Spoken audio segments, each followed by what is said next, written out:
Welcome.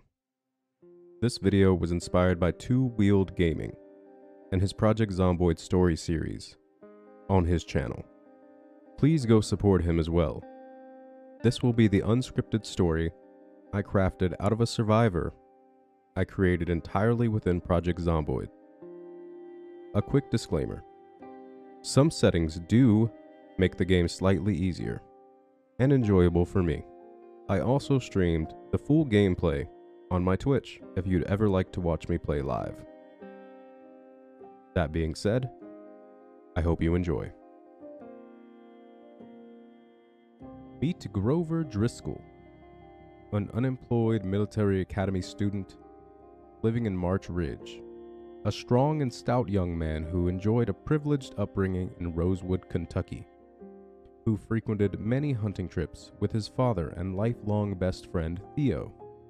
Grover, for being so strong, always seemed to have some sort of ailments, whether it was from his weak stomach or even being queasy out of fear of large crowds. Even the slightest of bumps always seemed to cause major bleeding or bruising, which seems to happen quite often due to his short-sightedness. We join our unlikely survivor 1 week into the Knox infection, July 16th, 1993. These are the survivor stories.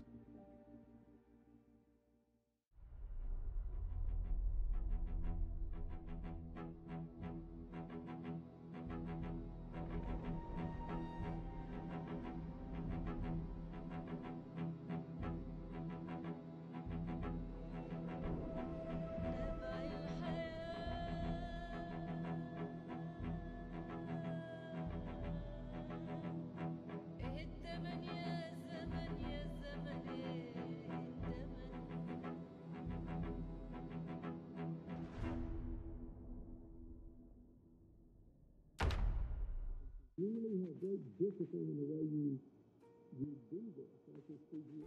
You might be able to affect it many rounds and more for the girl if you do. We join Grover in his cousin's bedroom the morning after arriving back to Rosewood, but his cousin is nowhere to be found. Grover was awoken by the radio broadcast blaring LBMW, Kentucky radio. Remembering the words of his cousin, "If I'm not back by morning, it might be on you, big guy. Get home." Grover decides to take a look around the home, knowing full well the horrors that await him outside. Ripping some clothing for possible makeshift bandages later, prepping for the undead, and opting for a long sleeve for better protection.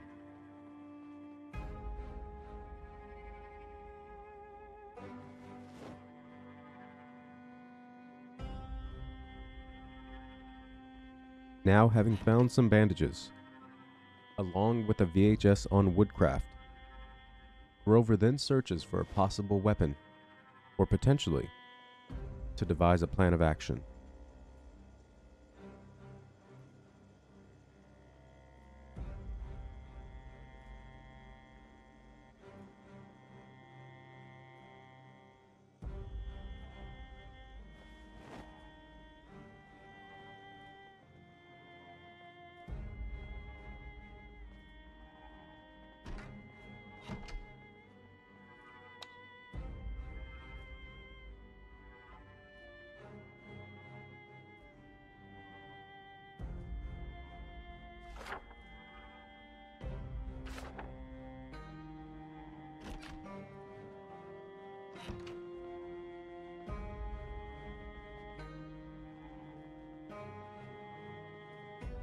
Finding a pen to mark his map, and an herbalist magazine for potential survival remedies, Grover wastes no time in reading it.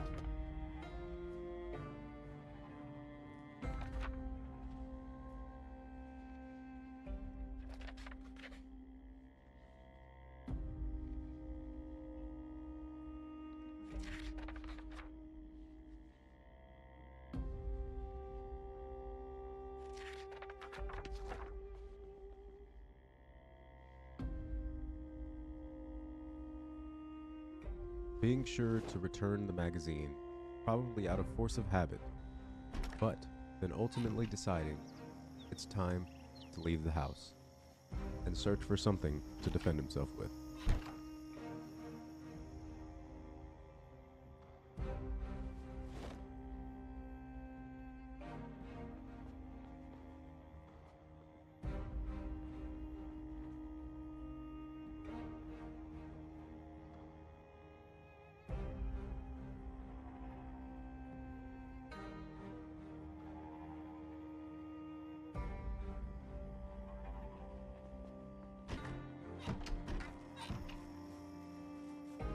Now armed with a screwdriver, Grover ventures to a neighboring house to search for a potential lifeline to cling to, or even a moment to sort out a plan.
Having lived in Rosewood his whole life, Grover takes a moment to check his map and sort out his surroundings and figure a plan of attack, marking key locations along with Theo's apartment and his childhood home.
Feeling his heart pounding in his chest after having to deal with his first shambling corpse.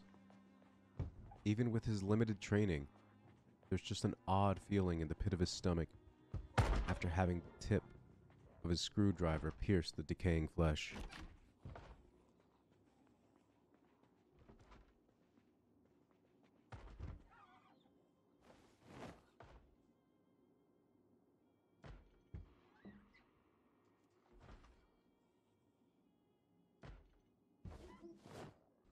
Even with his moderate firearm training, he knows that after a week in this hell, it's probably unwise to discharge a firearm within the town.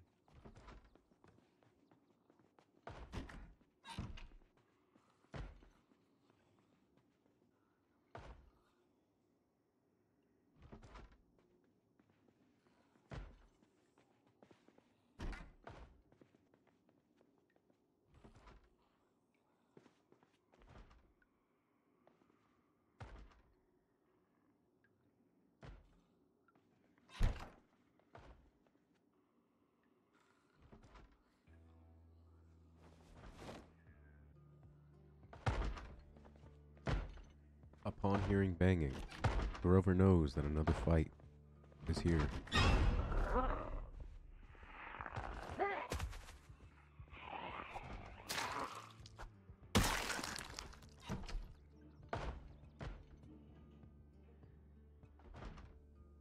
Hearing the banging all around the house, unsure where to go, he decides to craft some makeshift sheet ropes to potentially rappel out of a window and make an escape from the house.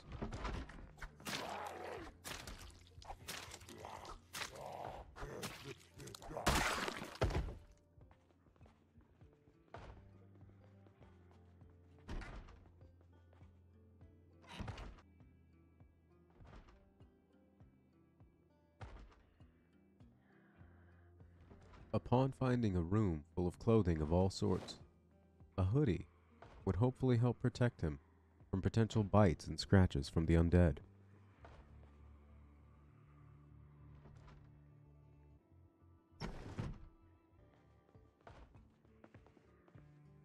Realizing that a hammer and nail would be required to enact his plan with the sheet rope, he opts to find a way out in a more conventional way.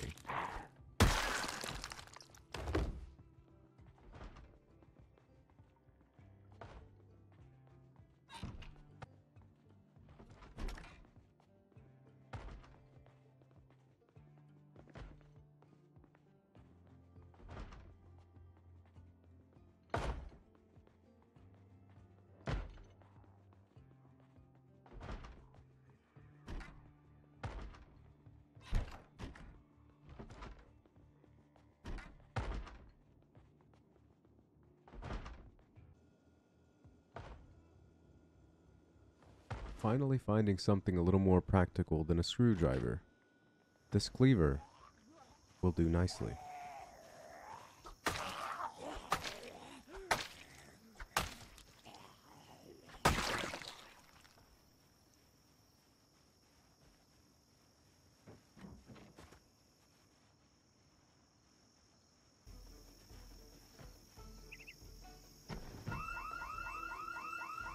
With the wailing of the alarm now, Grover makes a mad dash to the main road towards Theo's.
And now, getting a true glimpse of the potential horrors of this world, being so close but so far from his best friend's house.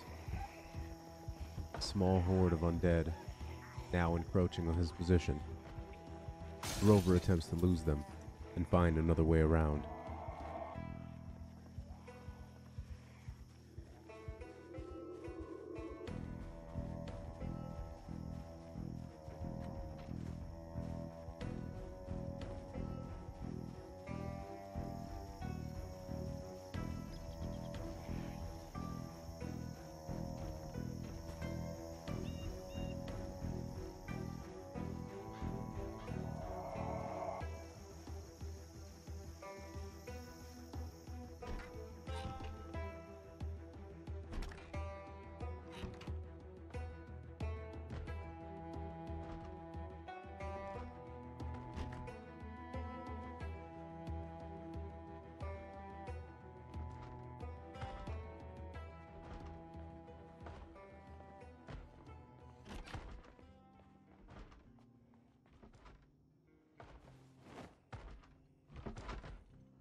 After a moderate close call, Grover, now realizing that a cleaver and hammer might not be enough to deal with undead after undead, he decides maybe the fire station will have a more suitable weapon for him.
Seeing the numbers and tenacity of the undead still coming regardless of how many he fells, and how long the fight seems to go, they never let up.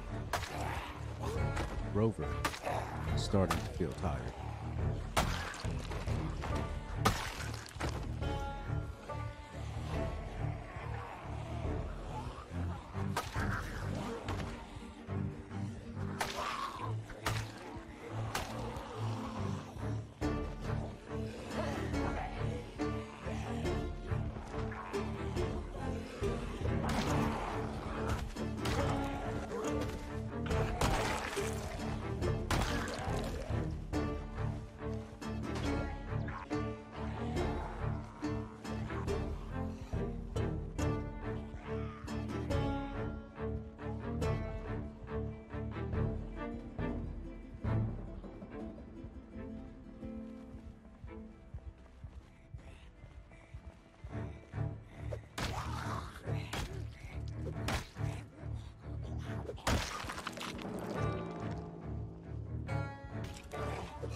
Even after making a dash into the garage to potentially find a better weapon, it's to no avail.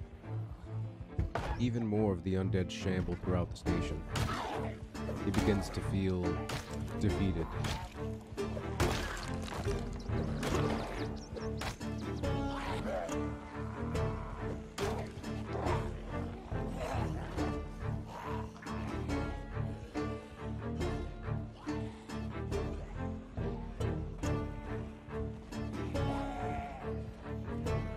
With one final attempt, and having to push past the corpse, he decides to retreat for another day.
replenishing his thirst and finally finding something to eat.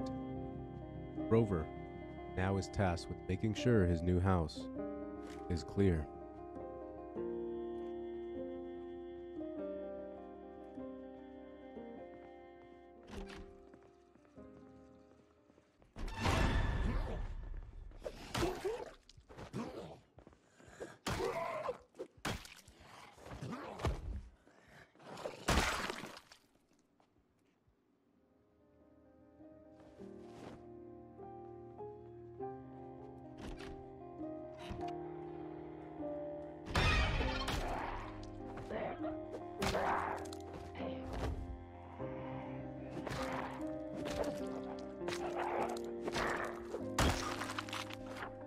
With what seems like the last two zombies cleared, and a new pack acquired, we take a moment to reflect on the day.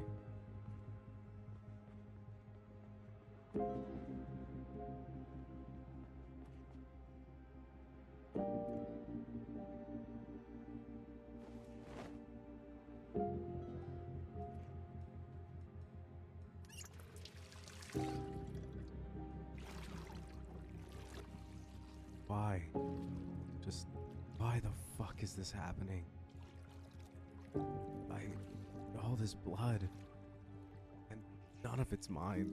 Just this is all too much. Just like, what? But I guess it's like the radio said. Just find a way to survive. I need to find Theo. I need to find my parents. I know I will.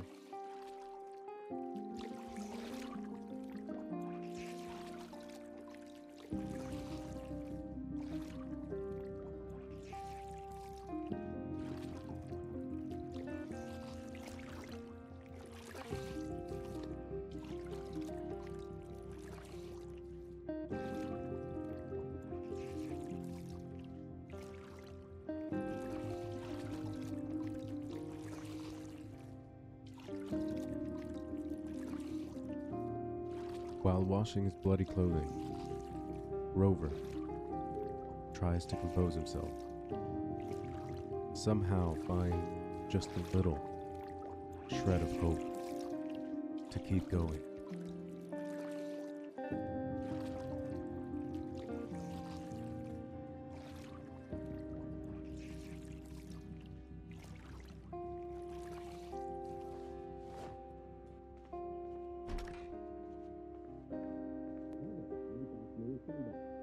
The game rules were simple.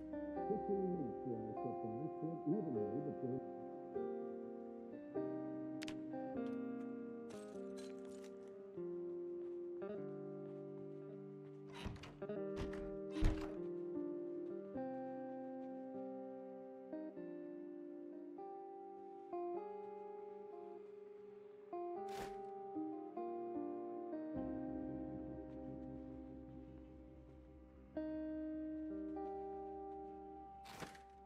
Finally, near the brink of exhaustion, Grover grabs the sheets from the windows for a potential later use and gets ready for the end of his first day alone in this new world of his.